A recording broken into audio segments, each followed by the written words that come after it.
1985, Winifred made her debut on the Bala Lake Railway. But maybe what's most remarkable is the fact that she survives at all.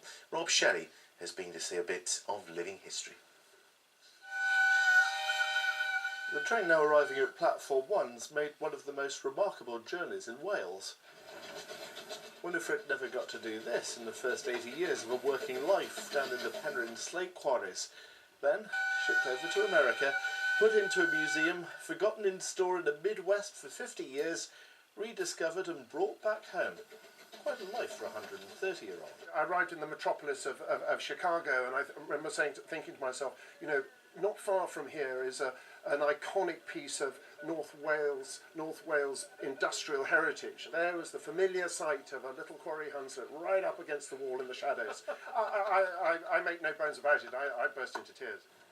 And steam leaving a naturally nostalgic taste, even the railway fan who owns the Flying Scotsman and knows Kylie Minogue was moved to nostalgia. I came here in 1948 for my first holiday after the war.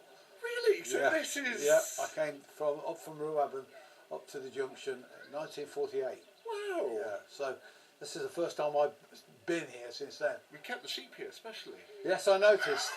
The station hasn't changed either. It's not just history coming full circle. Today marks exactly 130 years since Winifred first turned a wheel in anger. Among the guests today at Llanwchlyn, a man who remembers life puffing through the quarry levels of Penrhyn. Shunting mostly, you know, around the slate sheds and yeah. Has Winifred changed, or does she look, No, you know... it looks exactly the same to me, you know, original, yeah. She's not doing badly for 130, is she really? No, it was not so.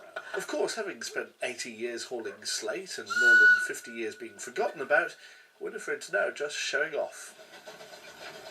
Pulling a slightly more glamorous cargo these days. Rob Shelley, ITV News, on the Bala Lake Railway.